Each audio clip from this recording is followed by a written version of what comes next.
Berkunjung ke pasar tradisional Baraka menjadi pilihan saya untuk memulai petualangan di Tanah Bugis.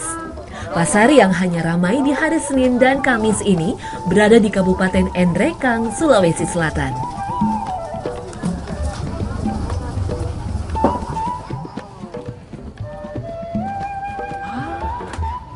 Ini apa di sini disebutnya? Kalau di sini? Baka. Oh, baka. Ini rotannya diambil dari mana, Mama? Di hutan. Jauh kah? Oh, jauh. Di mana itu? Di dusun apa? Dusun Karangan. Dusun Karangan? Iya. Mama, saya duluan ya, Mama ya. Iya. Terima kasih, Mama. Iya.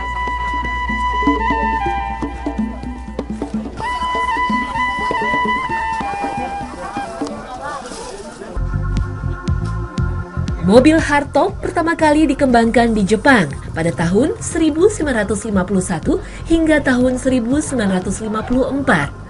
Mobil ini digunakan untuk masuk ke wilayah dengan medan yang berat. Mobil double gardan ini mulai masuk di Indonesia pada tahun 1961, namun baru populer pada 1973 setelah digunakan oleh TNI AD sebagai kendaraan perang.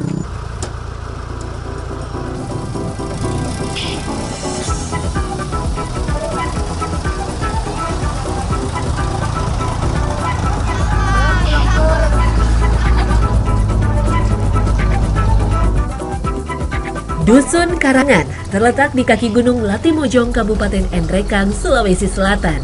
Saya harus menempuh perjalanan yang tak mudah karena jalan yang dilalui selain tidak beraspal, saya juga harus menyisir punggung bukit dengan jurang sebagai pembatas jalan. Jadi memang sangatlah cocok jika memakai kendaraan roda ganda atau 4-wheel drive ini.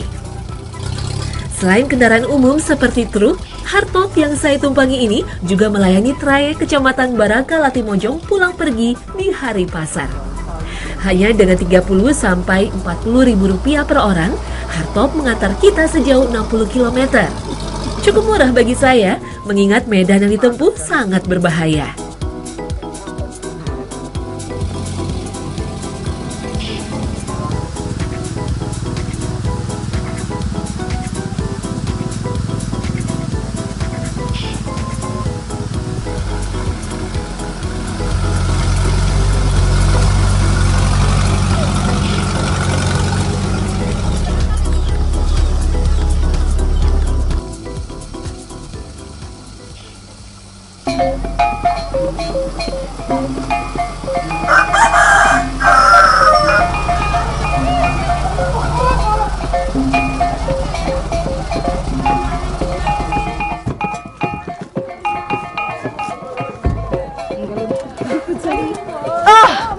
Sudah sampai di sini, Bang? Ya udah.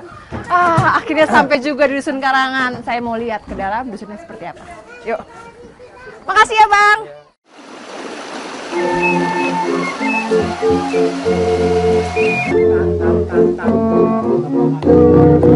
Selain memproduksi baka, Dusun Karangan juga memiliki orkestra tradisional yang sudah ada sejak dulu.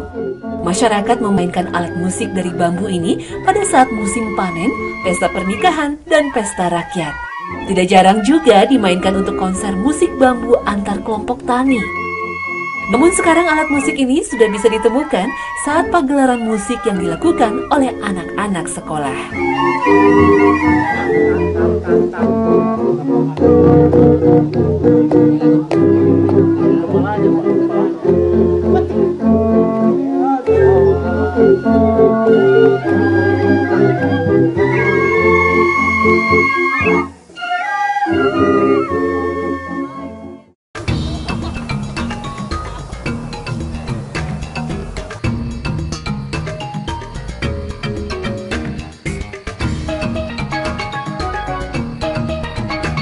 Mencari rotan di kaki Gunung Latimojong dimulai setelah melewati Dusun Karangan.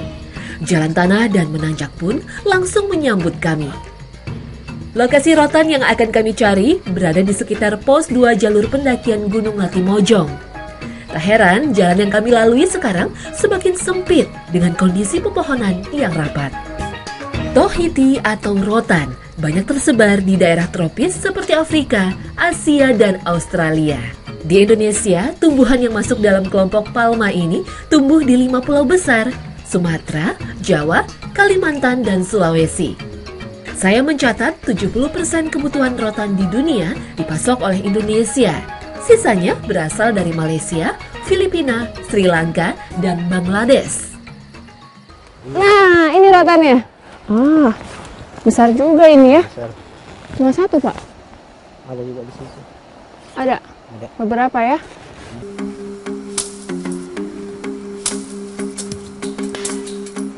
Rotan termasuk tanaman yang sangat cepat tumbuh dan dipanen dalam waktu yang singkat. Batang rotan biasanya berdiameter 2-5 cm, beruas panjang, dan banyak dilindungi duri-duri.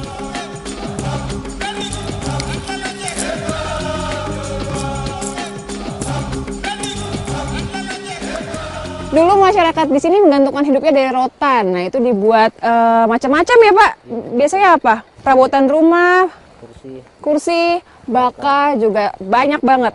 Nah, tapi perlahan-lahan masyarakat di desa Dusun Karangan ini berubah mata pencarian menjadi berkebun karena ini kelihatan stok rotan di sini semakin lama semakin menipis dan dengan berkebun hasilnya itu lebih baik untuk memenuhi kebutuhan mereka.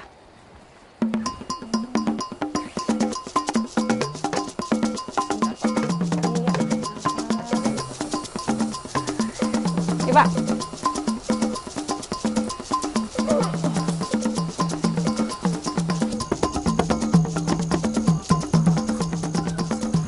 Mama, saya lihat lebih dekat.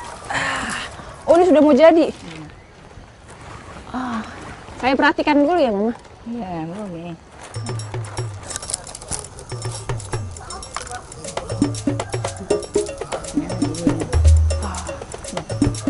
Baka yang coba saya buat ini dibawa masyarakat saat pergi berkebun, digunakan sebagai tempat menaruh hasil kebun.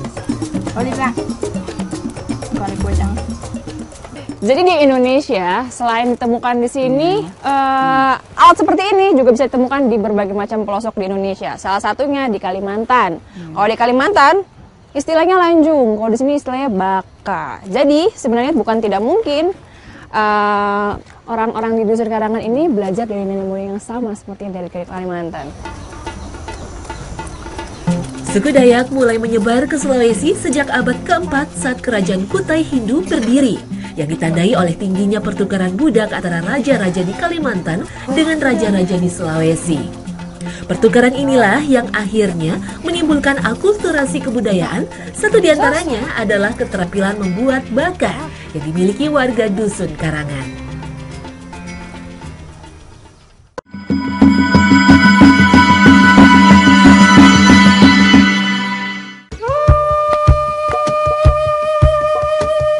Negeri Nyur pantas disematkan pada Indonesia. Ribuan pulau yang membentang sepanjang Khatulistiwa menjadi lokasi tumbuh suburnya tanaman Colchos lucifera ini. Sebagai negara kepulauan, Indonesia menjadi salah satu negara terbesar penghasil komoditas perkebunan di dunia. Nah, salah satunya yang dihasilkan itu adalah kelapa. Nah, seperti di Pulau Paraputang di Halmahera Selatan, di desa Kampung Baru, warga-warganya itu biasa mengolah kelapa menjadi minyak sayur. Nah, uniknya para pengolahnya itu adalah para mama-mama di sini. Dimulai dari manjat kelapanya sampai jadi minyaknya. Sekarang kita mau manjat yang mana, Mama? Nah, sebelah sana. Mari.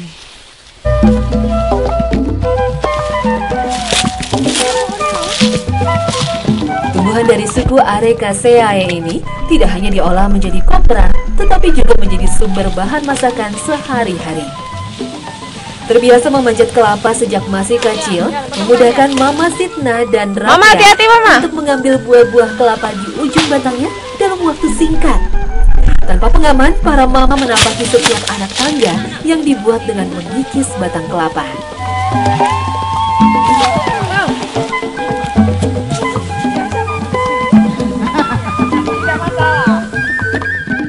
Sudah tenang saya kalau Mama sudah di bawah. Aduh, Mama ini luar biasa benar-benar. Saya ngelihat dari bawah aja deg-degannya luar biasa. Setengah mati. Mama pasti capek ya.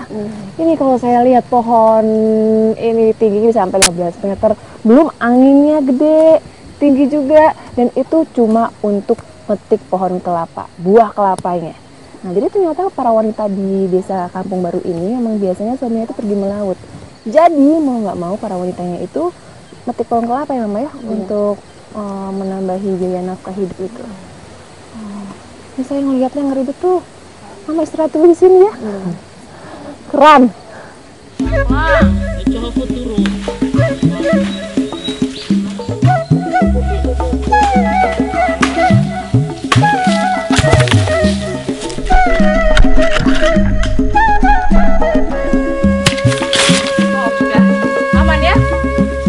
bawah.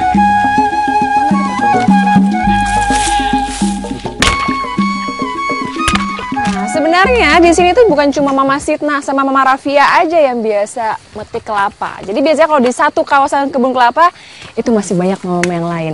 Nanti kita mau nyamperin, tapi kita mau ngambil kelapa yang udah jatuh ini dulu.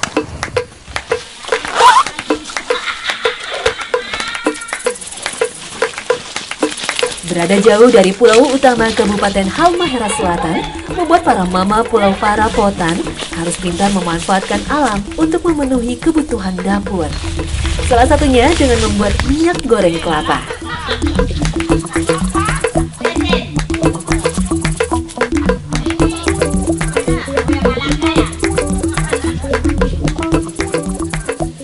Oh, itu mama udah di atas, Ma. Mama udah dapat banyak kelapanya? Sudah. Dapat berapa itu? Banyak. Oh banyak ya, ini di bawah udah banyak. Wah kalau Mbak gitu, coba naik. saya mau nyoba naik? Iya. Saya mau nyoba, penasaran saya mau naik pohon kelapa kayak gimana. Aman kan Mama? Iya.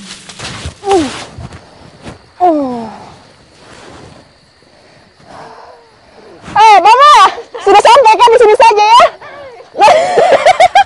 Saya disuruh naik sama mamanya. Ini kaki saya sudah keringetan. Mama. Ini saya baru nyampe setengah, belum nyampe ke pucuk. Mama sudah di sini saja. Bayangin jadi mama bagaimana manjat sampai ke atas ini. Mama tidak takut kah? Tidak takut. Aduh, saya di sini aja deh. Mama saya di sini saja ya. Ini kaki saya sudah keringet dingin ini Mama.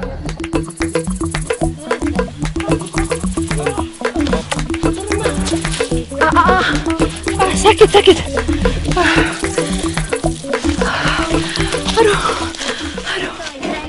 Ada beberapa teknik pembuatan minyak kelapa, mulai dari cara kering, yaitu dengan terlebih dahulu mengolah kelapa menjadi kopra, atau dengan metode penggaraman dan pengasaman yang dilakukan untuk mendapatkan minyak dari tumbuhan khas pantai tropis ini.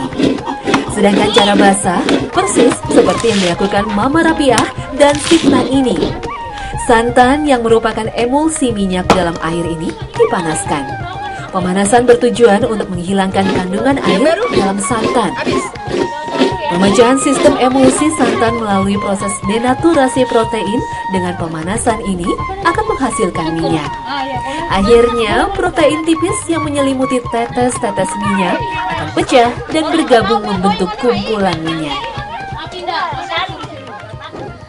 Pembuatan minyak kelapa itu berasal dari hasil perebusan santan kelapa. Jadi dari kelapa yang udah kita dapat, itu kita kasih cukur kelapanya, kita parut sampai akhirnya ini jadi hasil parutannya. Dari sini kita ambil santannya, kemudian santannya direbus selama 5 jam, ya Mama ya.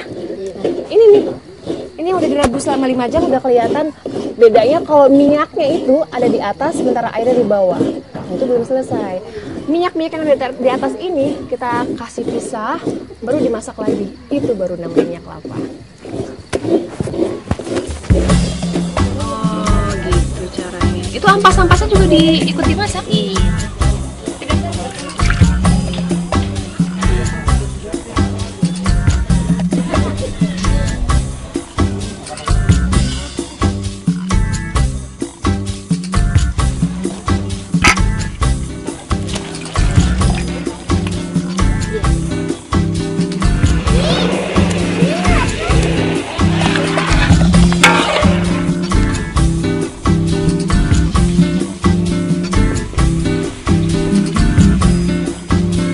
Santan dari 18 butir kelapa ini akan menghasilkan sekitar 2 liter minyak kelapa murni. Cara pemenuhan kebutuhan hidup yang penuh perjuangan. Bisa dipakai goreng sekarang ya? Bismillahirrahmanirrahim. Akhirnya jadi juga. Nah inilah minyak kelapa hasil buatan mama di sini.